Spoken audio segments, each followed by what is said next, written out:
This is Villa Kenworthy, and today we're making turkey.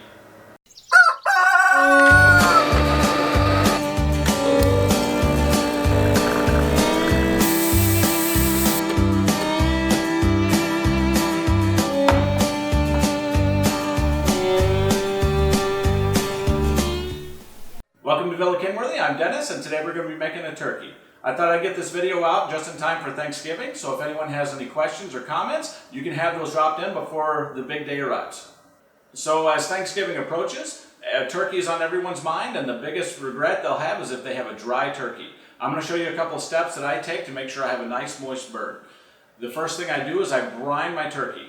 The recipe for this is 1 gallon of water, 1 cup of kosher salt, 1 cup of dark brown sugar, and I mix all of that up, and that makes my brine. So I have a 12-pound bird that I picked up just to get this going, so I don't have to make a large one. But if you want to make a bigger one, you use a bigger container to brine it in. All right, so I've had this 12-pound bird brining in this marbleware pot for about 2 days now.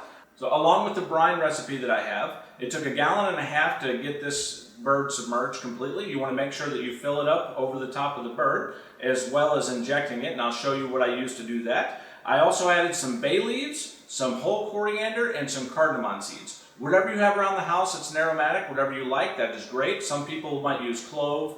Typically that's used for ham, but I have seen it used for a brine. It's a common pickling spice. So I really like the cardamom seed in here. It gives a nice sweet kind of aroma, and I think that goes really well for what we're doing here. So I'm going to get the bird out of the pot. I have this nice little hook with a handle that I got from Bed Bath & Beyond. I love using this thing to grab the bird.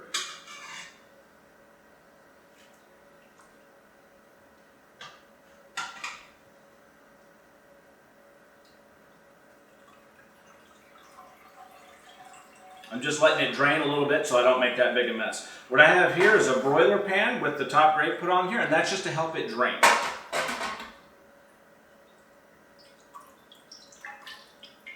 Set that right on here, let everything drain out.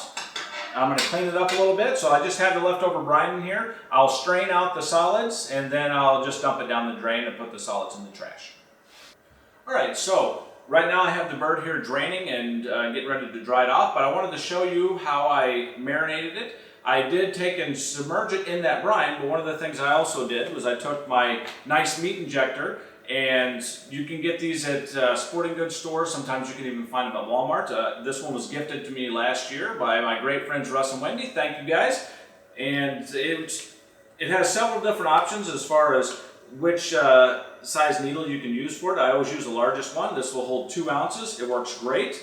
And I use that same brine before I put any of the other spices in there, and I'll draw that out with the syringe, and then I'll put a couple of different injections, maybe an ounce here, and then I'll also do that right in here in between the turkey leg and the body, and then I might inject it down here as well. So I'll just do, a couple of different shots on each side, just to make sure that that brine gets all the way through the meat, and then I submerge it and we let it set for a couple days. Now, like I said, this isn't a very big bird, so 2 days is good enough. The bigger the bird you have, the longer you want to brine it, just to make sure, because that's where you're going to get that great salty flavor that's going to impart on the meat, and then you don't have to over salt it whenever you're getting ready to cook it. You just have to add a few spices to it, but the meat is going to be tender, juicy, and have a nice salty taste to it. So I pulled all of the seeds and stuff like that were stuck to it, and then I'm just going to dry it up, make sure that I don't have it really wet, because I want to add a little bit of olive oil to the outside to help it create some color and to help that skin texture. One thing to remember whenever you get your bird, you want to make sure that you thaw it in the fridge fully. You don't want to let it set out on a counter. Parts of it can spoil while other parts of it will still be frozen. And then quite often there'll be some gravy or the giblets or the neck inside the body cavity. You want to make sure you clear all of that out and rinse the bird thoroughly before you get into the process. Okay, I have everything pretty well dried off. Now I'm just going to take some olive oil, and then I'm going to rub olive oil all over the bird, and then that's going to help some of my seasoning stick to it, and then it'll also help give it a nice beautiful golden brown as it smokes. You don't need too much. You just put a little bit on, and then you just massage it in and coat the bird in it fully. Now while I'm doing this, I do have my smoker heating up. I'm getting it heated up to about 250 degrees, and we'll get this bird in there, and then after it sits for about an hour, then I'll start adding some wood chips and get a heavy smoke going. And I just need to bring the internal temperature up to 165 degrees. And you'll want to put your meat probe in to the thickest part of the bird, and that'll make sure that you get a good reading. You don't necessarily need it next to a bone, but you want it through the, usually I'm going to go through the breast. If it penetrates the breast, because that's the thickest part, as long as that's above 165, we're good to go. Sometimes I'll check the leg as well. I'll do a couple of different temperatures just to make sure that I'm at my safety zone.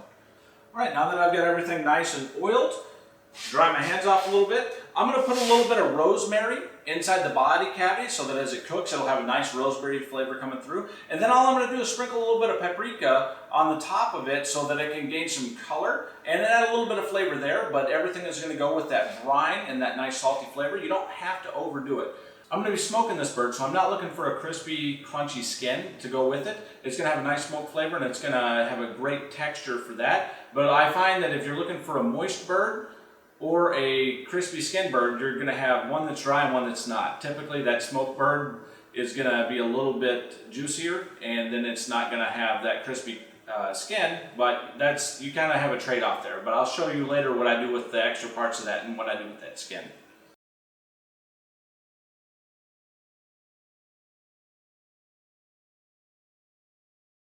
So I have the bird ready to go into the smoker. One thing I did want to mention to everybody is, so if you don't want to smoke your bird, you can do all of the steps previous to this, and then you can cook it in the oven.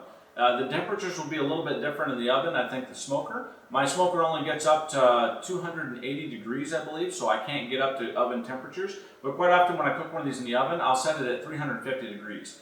And one thing you might do to keep it from drying out, or to kind of self-baste it, you can cover the bird inside a pot initially for the first part of the cooking, and then for the last hour and a half or so, you can take that off and uncover it, and then cook it open, and then that'll help brown everything. This bird is ready to go. I've got the rosemary inside the body cavity like I wanted it to. I've got it oiled. I've got a little bit of the paprika sprinkled on everything. It smells great. I'm going to go ahead and put this in the smoker, and I'm going to smoke it at 250 degrees until the temperature starts to reach 165. Once it gets to that point, it'll be done. I'm going to start the smoke off after about an hour of it being in. So the time limit will depend on the bird. You're just looking for that internal temperature to get to 165. And we'll come back whenever this gets done cooking.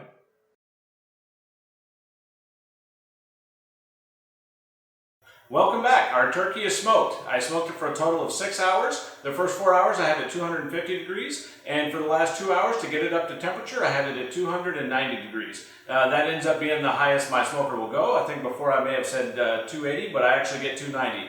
And the bird turned out beautifully. If you see this nice bronze color that it's got, and the skin isn't broken, it isn't overcooked. I went right to the target temperature of 165 degrees.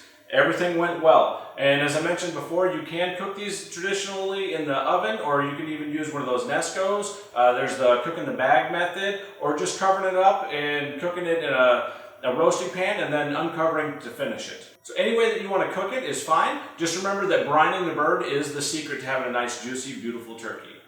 All right, if you have any questions about this particular method that I didn't cover, please let me know. Ask in the comments down below. We're going to have a taste of this and see how it turned out.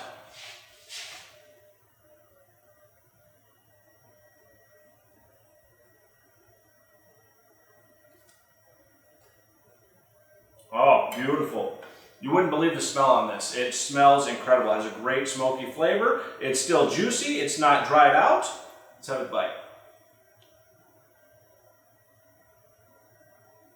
That tastes just like something you'd buy in the deli. So please like, share, and subscribe to the channel. Let me know if you have any other questions. I will do a follow-up video on this to show you what I do with the leftovers, the different parts of the carcass that we don't eat, and I'll give you some ideas to make some sandwich meat. Thank you for tuning in, and we'll see you next time.